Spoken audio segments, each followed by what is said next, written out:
আহ ধন্যবাদ মাহবুব ভাই। আপনি সম্ভবত আমার কাছে জানতে চেয়েছেন যে মানব পাচার বলতে কি বুঝি।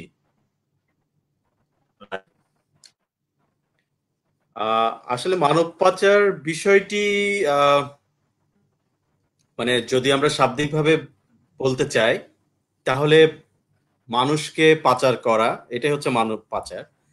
আর এটার আইনি ব্যাখ্যায় যদি আমরা দেখি, আমাদের দেশের যে আইন এবং আন্তর্জাতিক যে আইন, সেই আইনে বলা হয়েছে যে মানব পাচার সংগঠিত হয় একটি মানে সংঘবদ্ধ অপরাধ চক্রের মাধ্যমে।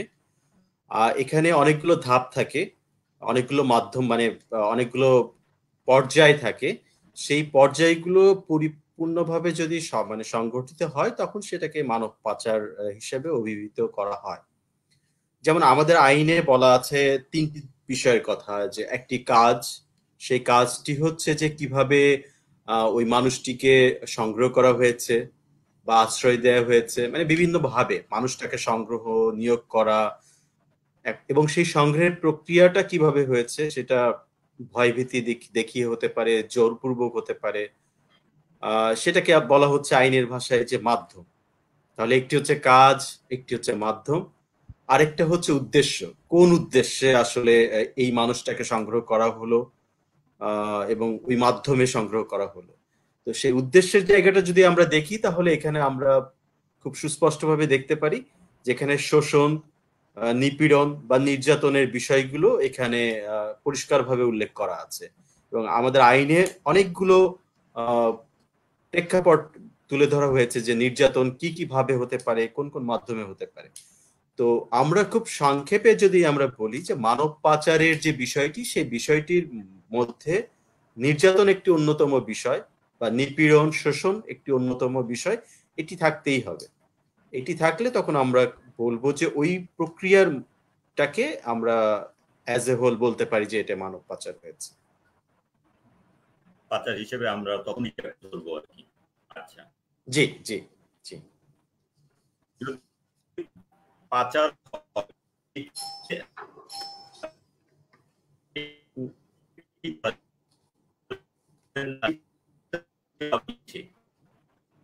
দেশে স্যার, বিদেশে পাচারের শিকার হয় তখন কি করবে? কেউ যদি দেশে খায়,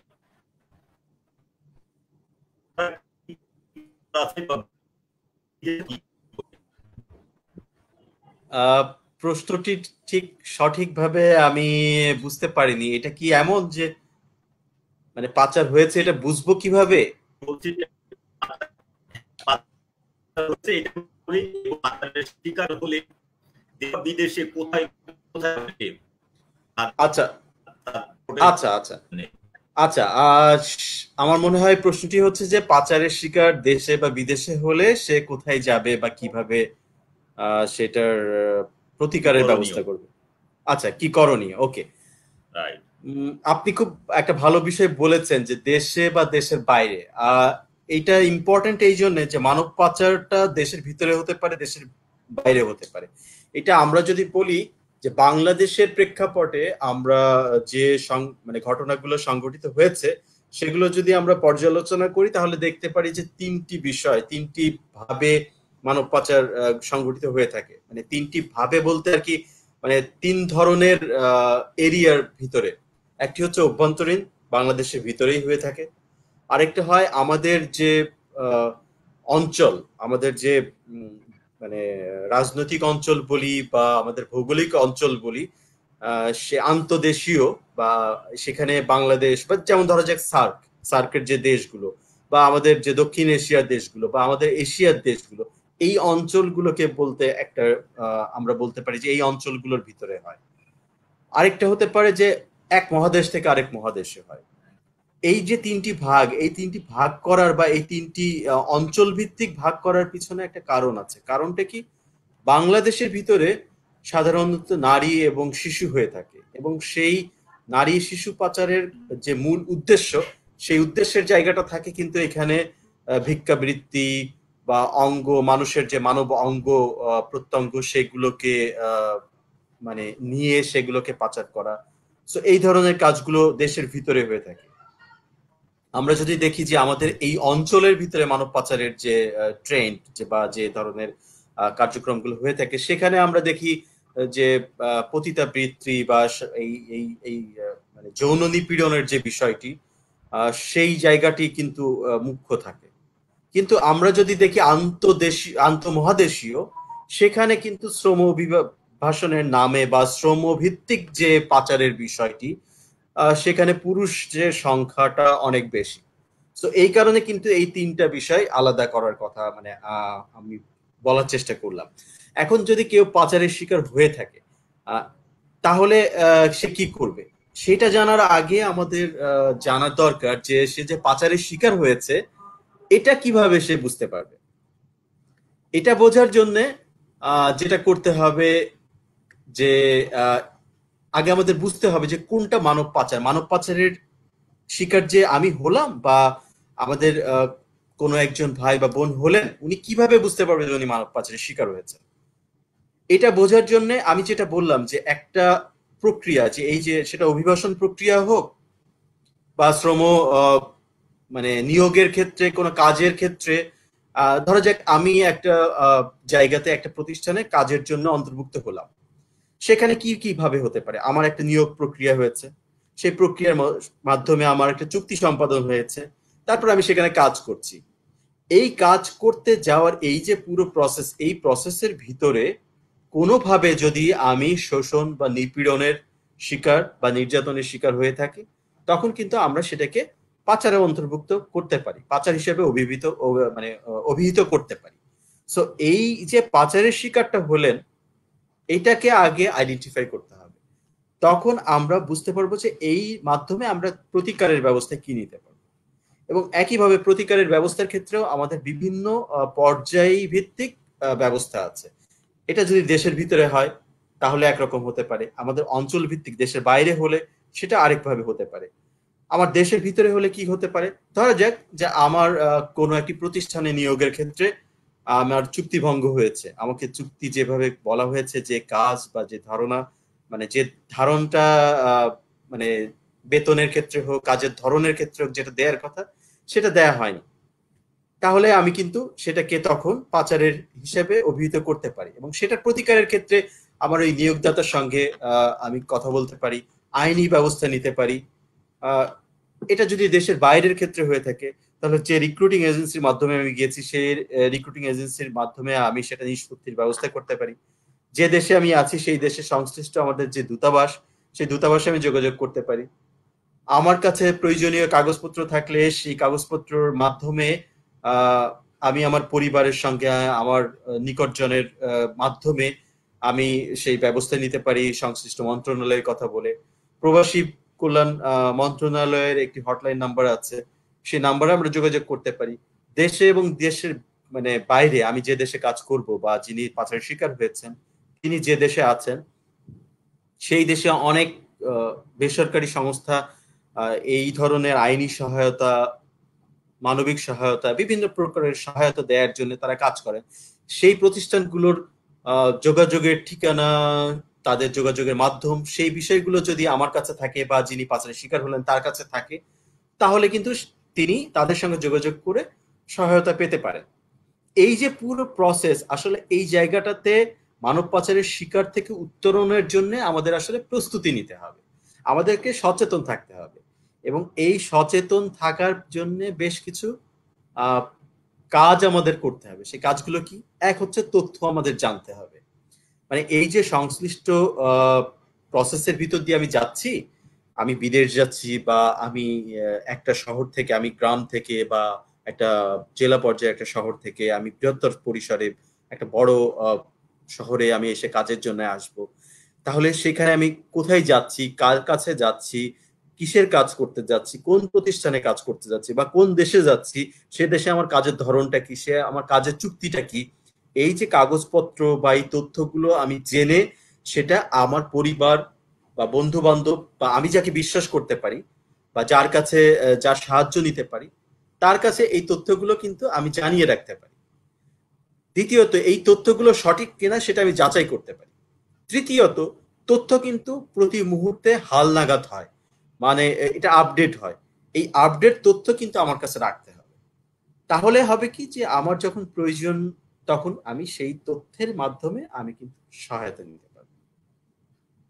এই মাধ্যমগুলো যদি আমি ব্যবহার করি তাহলে এই মানব পাচারের মতো যে সংঘবদ্ধ একটা অপরাধ, সেই অপরাধ থেকেও আমরা অনেকখানি ঝুঁকিমুক্ত থাকতে পারবো।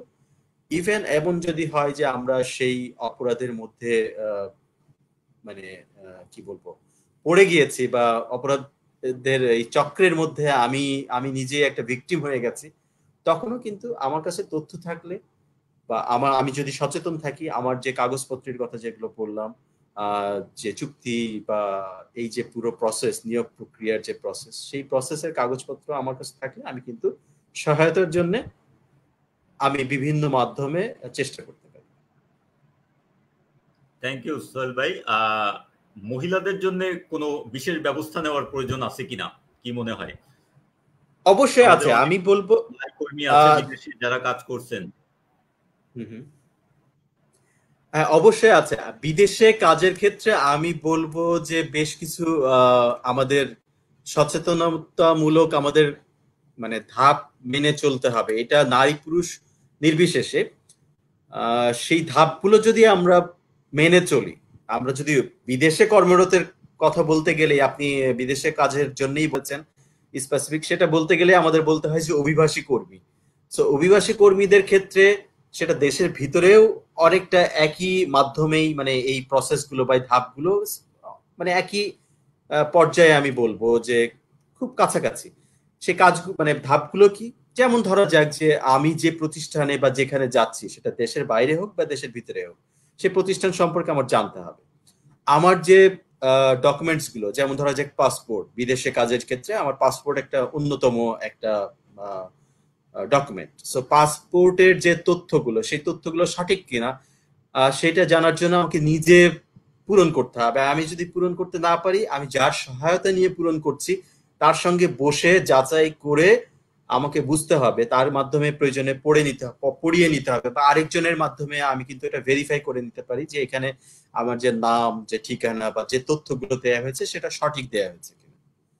দ্বিতীয়ত, আমি যে প্রতিষ্ঠানের সঙ্গে চুক্তিবদ্ধ হচ্ছি তার চুক্তিপত্রের কাগজকে আমি বুঝে নিতে হবে। সেটা বিদেশে কর্মক্ষেত্রের ক্ষেত্রে, আপনি যেহেতু মহিলাদের ক্ষেত্রে বললেন, মহিলারা একটা বড় অংশ এখন সৌদি আরবে আমাদেরকে কাজ করছে বা মিডিল ইস্টের অন্যান্য দেশে, সেখানকার যে চুক্তিপত্রের কাগজ সেটা কিন্তু অনেক সময় অন্য ভাষায় হয়। হ্যাঁ, অনেক সময় ইংলিশে হয় বা আরবিতে হয় বা সেই দেশের ভাষায় হয়। ওই ভাষাটা কিন্তু আমরা সবাই জানি না। সুতরাং এইটা আসলে কি বলছে, ওখানে কি লেখা আছে, সেটা সঠিকভাবে যে বা যারা জানেন এই ভাষা বা এটাকে বাংলায় অনুবাদ করতে পারেন, সেটা করিয়ে নিয়ে আমি কিন্তু বুঝে নিতে হবে। তা না হলে ঝুঁকি থেকে যাবে। এবং ওই নিয়োগের যে কাগজপত্রগুলো সেটা একটা ফটোকপি করতে হবে। সেটা ফটোকপি করে আমি কিন্তু কয়েকটা সেট করব। তাহলে হবে কি যে আমি আমার পরিবারের কাছে রেখে যেতে পারি, আমি সঙ্গেও নিয়ে যেতে পারি। এটা কেন? এটা খুবই একটা ইম্পর্টেন্ট কাজ। অনেক সময় হয় যে যখন আপনি বিদেশে কর্মরত অবস্থায় আছেন, আমাদের নারী পুরুষরা বা ভাই বোনেরা, তাদের কাছ থেকে আমরা অনেক সময় শুনতে পাই যে তার কাগজপত্র বা পাসপোর্ট এগুলো যিনি নিয়োগদাতা বা যে নিয়োগদাতা প্রতিষ্ঠান বা ব্যক্তি যিনি হোক না কেন, তিনি নিয়ে রাখেন। নিয়ে রাখাটা দুটো কারণে হতে পারে। একটা নিরাপত্তার কারণে হতে পারে, যে একটা নতুন জায়গায় গিয়েছে, তার কাগজপত্র হারিয়ে যেতে পারে, সেদিক থেকে হতে পারে। মানে পজিটিভ নেগেটিভ দুদিক থেকেই হতে পারে। কিন্তু যেটাই হোক না কেন, আমার যদি সেটার ব্যাকআপ থাকে, সেটার যদি একটা ফটোকপি দেশে এবং আমার কাছে দু জায়গায় থাকে, তাহলে যে কোনো পরিস্থিতিতে, সেটা পাচারের শিকার হই বা না হই, যে কোনো পরিস্থিতিতে সেটা কিন্তু আমার কাজে লাগতে পারে। তারপরে এই যে আমি কোথায় কোথায় যোগাযোগ করব যদি কোনো কারণে পাচারের শিকার হই বা যে কোনো বিপদ আপদ হয়। ধরা যাক এই যে বৈরুতে এখন একটা দুর্ঘটনা ঘটেছে, অনেকের কাগজপত্র তার নিজের কাছে থাকলেও কিন্তু সেটা হারিয়ে গেছে, বা এই দুর্ঘটনার সময় সে কিন্তু সেটা পাচ্ছে নাকি। তার এই কাগজপত্র সবগুলোর একটা সেট যদি তার দেশে থাকতো, তার আত্মীয় স্বজনের কাছে, তাহলে কিন্তু উনি সেটার মাধ্যমে যোগাযোগ করতে পারতেন, বা দেশে আত্মীয় স্বজনও ওই কাগজপত্রের মাধ্যমে বিদেশে খোঁজ খবর নিতে পারতেন, দূতাবাসে যোগাযোগ করতে পারতেন, দূতাবাসের কাছে যে বলতে পারতেন এই পাসপোর্ট নাম্বার, এই প্রতিষ্ঠানে উনি কাজ করতেন, এই তার নাম, ইত্যাদি ইত্যাদি। এখন সেই কাগজপত্র যদি না থাকে, তাহলে তার আত্মীয় স্বজন দেশে থেকে কিভাবে এই যোগাযোগগুলো করবে? সো এই বিষয়গুলো খুব ইম্পর্টেন্ট।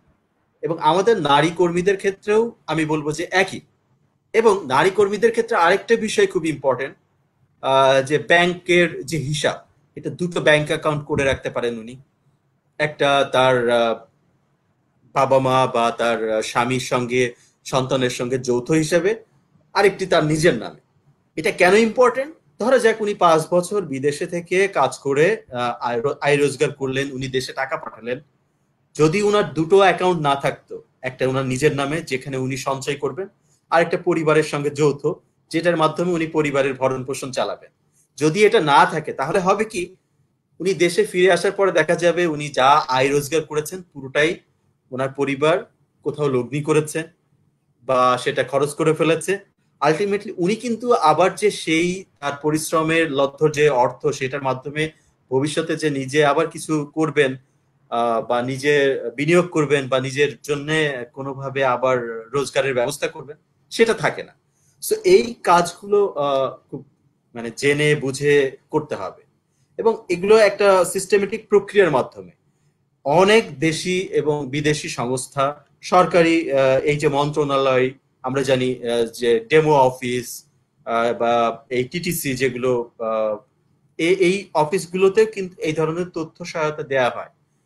আহ, অনেকগুলো এনজিও করছেন, এই যে আমাদের আইসিএমপিডি অফিস করছেন, এই যে আমাদের অভিবাসী তথ্য কেন্দ্র করছেন। এদের মাধ্যমে কিন্তু যখনই কেউ বিদেশে যেতে চান, ইভেন একটা শহর থেকে আরেকটা শহরে কাজের জন্য যেতে চান, উনি কিন্তু পরামর্শ নিতে পারে। বিদেশে যাওয়ার আগে অনেকগুলো তার ধাপ মেনটেন করে যেতে হবে। উনি যে মানে বিনিয়োগ করে বিদেশে যাচ্ছেন, এটা তার সঠিক হচ্ছে কিনা, সঠিক সিদ্ধান্ত হচ্ছে কিনা, এটা সম্পর্কেও কিন্তু উনি পরামর্শ নিতে পারেন, আলোচনা করতে পারেন। তাহলে হয় কি, যে অনেক সময় এই ঝুঁকিটা কমে যায়। সঠিক সিদ্ধান্ত নেওয়ার ক্ষেত্রে উনি পরামর্শ নিতে পারেন। এটা খুব জরুরি, এটা নারী পুরুষ উভয়ের জন্য খুব জরুরি। Thank you. আরেকটা বিষয় আমার জানার আছে, সেটা হলো যে আপনি জানেন যে আমাদের দেশের অনেক কর্মী বিদেশে যায়, একটা সময় পরে, অনেক সময় নানা ধরনের ভিসায় ওনারা যায়, একটা জি। সময় পরে ওনারা ওখানে অনিয়মিত হয়ে পড়েন। তো এই অনিয়মিত কর্মীর আসলে ঝুঁকিটা কতটুকু পাচার হওয়ার, বা কোন কোন মুহূর্তে অনিয়মিত হয়ে গেলে তখন তারা ঝুঁকিতে পড়েন বা পাচার হতে পারেন, তার পসিবিলিটি কতটুকু? ধন্যবাদ।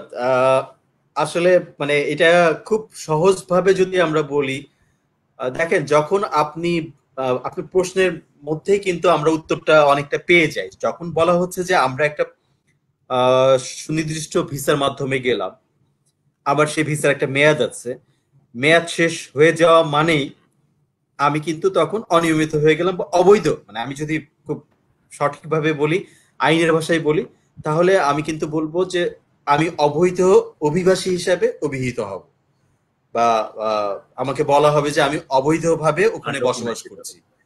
জি, বা অবস্থান করছি। তার মানে ওই দেশের আইনে আমি ভঙ্গ করছি, একইভাবে আমার দেশের ভাবমূর্তি আমি ক্ষুণ্ণ করছি। ওই দেশের আইন শৃঙ্খলা রক্ষাকারী বাহিনী যে কোনো সময়ে আমার কাগজপত্র যদি সেটা না পায়, না দেখতে পায়, তাহলে কিন্তু ওনারা আমাকে বিদেশ থেকে আমাকে ফেরত পাঠাতে পারে। এটা গেল আইনি প্রক্রিয়ার একটা সহজ পন্থায়। এখন যদি বলি মানব পাচারের ঝুঁকির বিষয়, তাহলে খুব স্বাভাবিকভাবেই উনি যেহেতু অবৈধভাবে ওখানে বসবাস করছেন, উনি চাইবেন যে যে কোনো ভাবে হোক উনি ওখানে অর্থ রোজগার করতে। সেই অর্থ রোজগার করতে যাওয়ার যে প্রক্রিয়া, সেই প্রক্রিয়ার মাধ্যমে তখন কিন্তু উনি নিজেই একটা মানে কি বলবো, উনি টার্গেট হয়ে যাবে, যে যে কোনো ভাবেই হোক না কেন যারা মানব পাচারের পাচারকারী, তারা খুব তাদের কাছে মানে উনি খুব সহজ টার্গেট হিসেবে পরিগণিত হবেন। কারণ যারা মানব পাচারকারী, তারাও এই ধরনের মানুষকেই খুঁজে বেড়ান। সুতরাং যিনি কাগজপত্র যার কাছে নাই, আমি যদি একটা উদাহরণ দিই আপনাকে, তাহলে হয়তো বিষয়টা আরেকটু বুঝতে মানে সহজ হবে। আহ, একটা মানে একটা কি বলবো, যে ঘটনা এমন ভাবে ঘটেছে, সেই মানে সত্য ঘটনা অবলম্বনে আমি উদাহরণটি দিচ্ছি। যে একজন লোক তিনি তার চাচার মাধ্যমে মালদ্বীপে গেলেন ভ্রমণ ভিসা নিয়ে। ভ্রমণ ভিসার মেয়াদ ছিল 1 মাস। উনি 1 মাস ওখানে ভ্রমণ করলেন, চাচার মাধ্যমে থাকলেন, জানলেন কোথায় কি ধরনের কাজ করতে পারবেন সেই বিষয়গুলো উনি জানলেন। এবং একটা সময়ে উনার যখন এই ভ্রমণ ভিসার মেয়াদ শেষ হয়ে গেল, তখন উনি অবৈধ অভিবাসী হিসেবে পরিগণিত হলেন। যেহেতু উনি বিদেশে গিয়েছেন কাজের উদ্দেশ্যে, ভ্রমণ ভিসা ছিল একটি মাধ্যম। ওনার ভিসা নেই, ওনার ভিসার মেয়াদ নেই। উনি কি করলেন, উনি বিভিন্ন ভাবে কোথাও 2 মাস, কোথাও 3 মাস এভাবে কাজের করার সুযোগ নিলেন।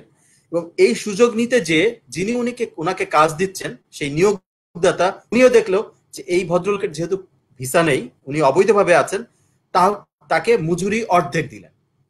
অনেক ক্ষেত্রে উনি 1 মাস পরে মজুরি নিতে যাবেন, কিন্তু ওই দেশে মালদ্বীপে যেটা হতো যে পুলিশ কিছুদিন পর পর ওই এলাকাতে অভিযান চালাতো যে এই ধরনের অবৈধ অভিবাসী কারা আছে তাদেরকে ধরার জন্য। তো যখনই অভিযান চালাতো তখন কি করতো, ওই ভদ্রলোক ওই এলাকা থেকে পালিয়ে বেড়াতেন, লুকিয়ে যেতেন। ফলে কি হতো, উনার যে 1 মাস কাজ করলেন সেই 1 মাসের কাজের যে পারিশ্রমিক এটা উনি নেননি, মালিকের কাছে এটা জমা ছিল, উনি সে টাকাটাও পেলেন না। উনি ওখান থেকে আরেক এলাকায় উনি পালিয়ে গেলেন। এই যে প্রসেস, এর ভিতরে খুব সহজে উনি টার্গেট হয়ে গেলেন মানব পাচারের মানে পাচারকারীদের দ্বারা। তো তখন পাচারকারীরা ওনাকে বললেন যে তুমি তো এখানে অবৈধভাবে এখানে আছো, সুতরাং এখানে থাকার দরকার নেই, তোমাকে আমরা এখান থেকে অন্য একটা দেশে পাঠিয়ে দিচ্ছি, আমরা একটা মানে মধ্যপ্রাচ্যের কোনো একটা দেশে পাঠিয়ে দিই, তুমি সেখানে বৈধভাবে কাজ করতে পারবা, এখানে তুমি এইভাবে তুমি হয়রানি হচ্ছ, তুমি পারিশ্রমিক পাচ্ছ না, ফলে অন্য কোথাও তোমাকে পাঠিয়ে দিই। এই যে প্রসেস, এখানে কিন্তু উনি খুব সহজেই মানব পাচারের শিকারে পরিণত হলো। তো আমরা এখানে দেখতেই পাচ্ছি যে অবৈধভাবে অভিবাসনের মাধ্যমে কিন্তু উনি মানব পাচারের ঝুঁকিতে খুব বেশি ভাবে পড়ে যাচ্ছে।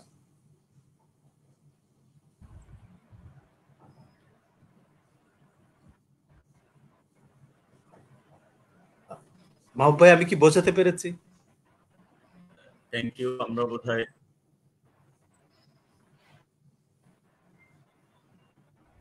Thank you. আমার মনে হয় যে আমরা আজকের এই সেশনের অনেক ইন্টারনেট ইন্টারাপশন ছিল, তারপর আমরা মূল আলোচনার প্রায় শেষ অবস্থায় চলে এসেছি।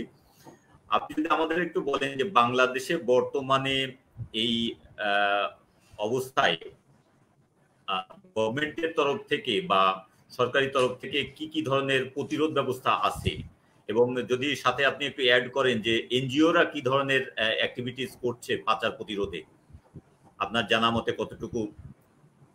দুইটা কোশ্চেন, একটা হলো যে সরকারিভাবে পাচার প্রতিরোধে কি ব্যবস্থা এখন বিদ্যমান আছে অ্যাডমিনিস্ট্রেটিভলি, আপনাদের পুলিশের আছে, তারপরে আপনার বর্ডার ম্যানেজমেন্ট বা বর্ডার গার্ড গুলো আছে যারা এইগুলোতে সত্য আছে। পাশাপাশি যদি একটু বলেন যে এনজিওরা কি ধরনের অ্যাক্টিভিটি করতেছে।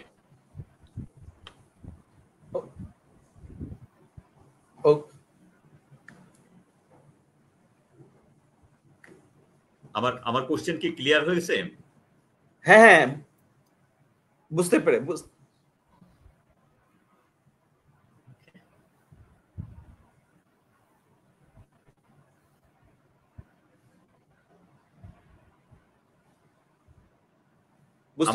ছিল দুইটা। একটা কোশ্চেন হচ্ছে যে বাংলাদেশে প্রতিরোধ ব্যবস্থা এখন কি আছে, এবং সরকারি তরফ থেকে এবং এনজিওরা কি ধরনের অ্যাক্টিভিটি করতেছে যেটা পাচার প্রতিরোধে। বুঝতে পেরেছি মাহবুব ভাই। সরকারিভাবে আমি বলবো যে ব্যবস্থা কি আছে তার সেটা বলতে গেলে একটু পিছন থেকে বলতে হয়। মানব পাচার প্রতিরোধ ও দমন আইন বলে আমাদের একটা আইন আছে 2012-তে, সে আইনটি পাশ হয়। সেই আইনের আওতায় বেশ কিছু পদক্ষেপের বিষয় আছে, ওখানে কিছু আমাদের অধিকারের বিষয় বলা আছে, বিচারিক কার্যক্রমের বিষয় বলা আছে। একই সঙ্গে আইনের, আমরা জানি যে আইনটাকে বাস্তবায়ন করতে গেলে আইনের ধারা মানে বিধিমালা তৈরি করতে হয়। সো ওই আইনের আওতায় 3টি বিধিমালা এই পর্যন্ত প্রকাশিত হয়েছে বা গ্রহণ করা হয়েছে, সেটা 2017 সালে হয়েছে। সো এই আইন এবং এই ধারার মাধ্যমে আমরা বেশ কিছু পদক্ষেপ আমরা দেখতে পাই আইনি প্রক্রিয়ায়। যেমন গত বছরে আমরা জেনেছি যে এই মানব পাচারের যে বিচারিক কার্যক্রম সেটা করার জন্য 7টা স্পেশাল ট্রাইব্যুনাল সরকার গ্রহণ করেছে বা প্রতিষ্ঠান করেছে। সেই ট্রাইব্যুনালগুলোর মাধ্যমে এই বিচারিক কার্যক্রমগুলো চলছে। এই পাচার প্রতিরোধের জন্য আমাদের বেশ কিছুদিন ধরেই বিভিন্ন মেয়াদি জাতীয় পরিকল্পনা গ্রহণ করা হয়েছে।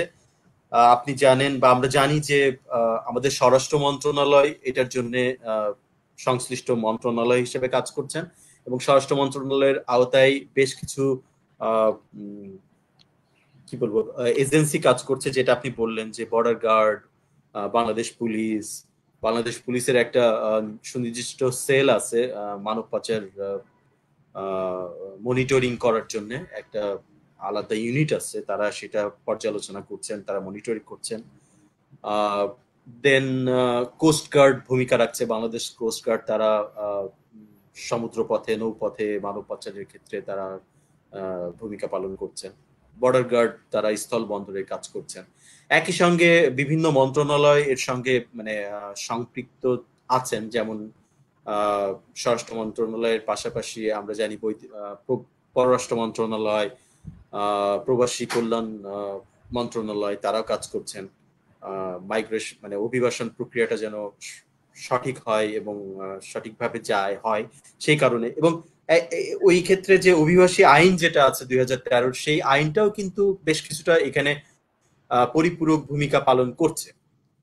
আর বেসরকারি কাজের ক্ষেত্রে যা বলবো, আচ্ছা এর বাইরে আরেকটা জিনিস একটু বলে আসি যে মানব পাচার প্রতিরোধের ক্ষেত্রে সরকারি বেশ কিছু উদ্যোগ আছে।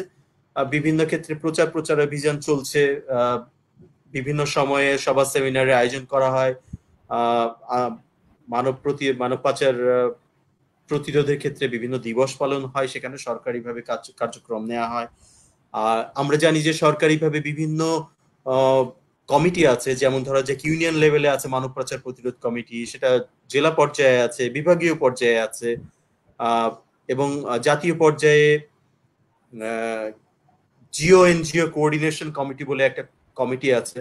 সেই কমিটি তারা পর্যালোচনা করে, আন্তঃমন্ত্রণালয় সভা হয়ে থাকে, সেখানে বিভিন্ন রকম পদক্ষেপ নেওয়া হয়ে থাকে। যেটা বলছিলাম যে জাতীয় কর্মপরিকল্পনা আছে, বর্তমান কর্মপরিকল্পনাটা 5 বছর মেয়াদী।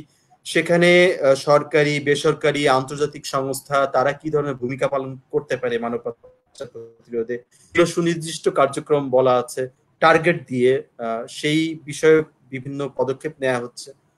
আর এনজিওরা তো বিভিন্নভাবে কাজ করছেন, সেটা জাতীয় পর্যায়ে এনজিও, আমাদের লোকাল এনজিও, আন্তর্জাতিক সংস্থা, তারা বিভিন্ন রকমের প্রচার অভিযানের কাজ করছে। বিভিন্নভাবে তারা মানব পাচারের শিকার ব্যক্তিদেরকে সহায়তা দিচ্ছে আইনিভাবে, তারপরে শেল্টার দেওয়ার মাধ্যমে, তাদেরকে কাউন্সিলিং এর মাধ্যমে। আমরা জানি মানব পাচারের শিকারের মাধ্যমে যেটা তো অনেক অন্যতম বিষয়, তার মধ্যে সেখানে একটি সাইকোলজিক্যাল ট্রমার বিষয় থাকে।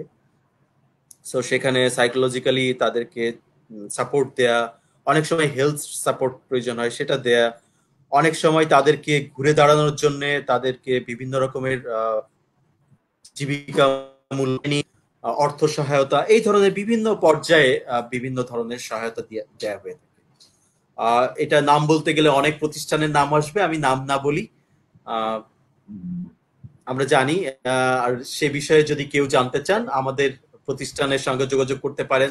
আমরা জানি আরো অনেক প্রতিষ্ঠানই কাজ করছেন। আর এখানে আমাদের লাইভে দেয়া আছে বিভিন্ন মোবাইল নাম্বার, যোগাযোগের ঠিকানা বলা আছে। এখানে চাইলেই আরো অন্যান্য মানে সুনির্দিষ্ট বিষয়ে কোন প্রতিষ্ঠান কি ধরনের সেবা দিচ্ছে সে বিষয়েও আমরা আপনাদেরকে সহায়তা করতে পারি, আমরা রেফার করতে পারি অন্য প্রতিষ্ঠানে, সেটাও দিতে পারি। থ্যাংক ইউ সোহেল ভাই। আমরা কথা বলছিলাম, যারা আমাদেরকে দেখছেন, আমরা কথা বলছিলাম খন্দকার সোহেল রানার সাথে। উনি একজন উন্নয়ন কর্মী, দীর্ঘদিন ধরে উন্নয়ন কর্মকাণ্ডের সঙ্গে জড়িত। উনি বর্তমানে প্রসিকিউটর অফিসার হিসেবে Bangladesh border management and security programme, এই প্রোগ্রামে আইসিএমপিডি বাংলাদেশে ইমপ্লিমেন্ট করতেছে। এই আইসিএমপিডিতে উনি বর্তমানে কর্মরত আছেন। আমাদের সঙ্গে আজকে অতিথি হিসেবে উনি ছিলেন। আমরা ওনার কাছ থেকে অনেক কথা শুনলাম। আপনাদের যদি এই বিষয়ে আরো অনেক কিছু জানার থাকে, আমার মনে হয় যে আপনারা আমাদের যে স্ক্রল আছে বা আমাদের যেই কমেন্টস অপশন আছে, এখানে কমেন্ট করে রাখলে আমরা পরবর্তীতে এই কমেন্টস এর অ্যান্সার গুলো আপনাদেরকে দেওয়ার চেষ্টা করব। মাহবুব ভাই, আপনাকে অনেক ধন্যবাদ। হ্যাঁ জি, মাহবুব ভাই, শেষ করার আগে একটা প্রশ্ন দেখতে পাচ্ছিলাম কমেন্টসে, এই প্রশ্নটা অনেকক্ষণ ধরে এখানে মানে হাইলাইট হয়েছিল যে basic difference between trafficking and smuggling. আমি কি 1 মিনিটে এটা শেষ বলে দিব? প্লিজ প্লিজ, জি জি প্লিজ।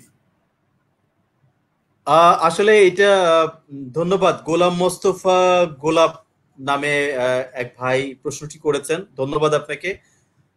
এইটার পার্থক্য বলতে গেলে খুব সংক্ষেপে আমি বলি, মানব পাচার এবং এখানে মানব মানে কি বলবো, মানব চোরাচালান, স্মাগলিং বলতে আমরা এটাকে বাংলায় বলতে পারি যে মানব চোরাচালান। সো এই দুটার মধ্যে পার্থক্য হচ্ছে যে মানব চোরাচালানে এখানে দুই পক্ষেরই মানে কি বলবো, একটা স্বার্থের বিষয় আছে। যে স্বার্থটা হচ্ছে যে যিনি মানে চোরাচালান হতে চাচ্ছেন, তিনি চাচ্ছেন যে তাকে এখান থেকে মানে চোরাচালানের মানে কি বলবো অবৈধ পন্থায় অন্য দেশে পাঠিয়ে দেওয়া হোক বা অন্য একটি স্থানে স্থানান্তর করা হোক। সেটা উনি নিজে থেকেই টাকা দিয়ে থাকেন বা মানে লেনদেন করে থাকেন। আর যিনি এটা করছেন মানে চোরাচালানটা করছেন, তারও কিছু স্বার্থের বিষয় আছে।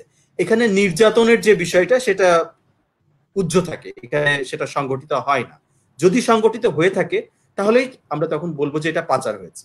মানে এই যে অভিবাসন রিলেটেড বা এই অবৈধভাবে যাতায়াতের প্রসেস যেটাই বলি না কেন, এই পুরো প্রসেসের ভিতরে মানব চোরাচালানে নির্যাতনের বিষয়টি থাকে না, কিন্তু মানব পাচারের ভিতরে নির্যাতনের বিষয়টি থাকবে, শোষণ নিপীড়নের বিষয়টি থাকবে।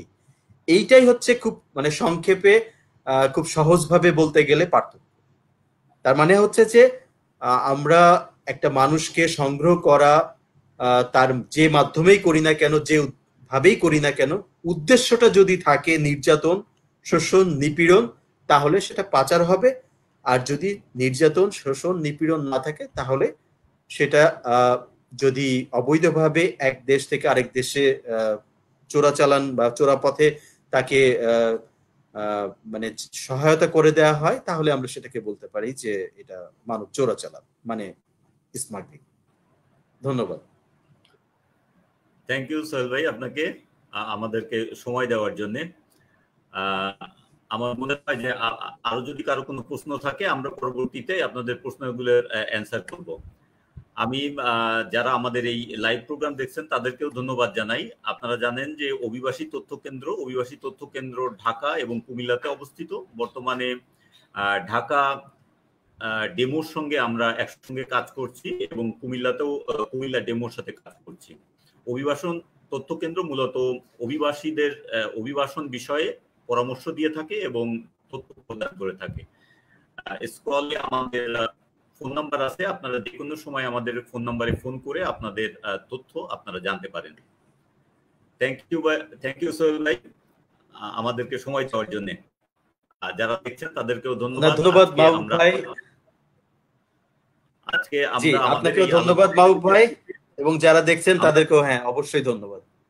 আমরা পরবর্তীতে হয়তো আরো অন্য আলোচনা নিয়ে আপনাদের সাথে আসবো এই ফেসবুক লাইভে। সবাইকে ধন্যবাদ। জি, ভালো থাকবেন।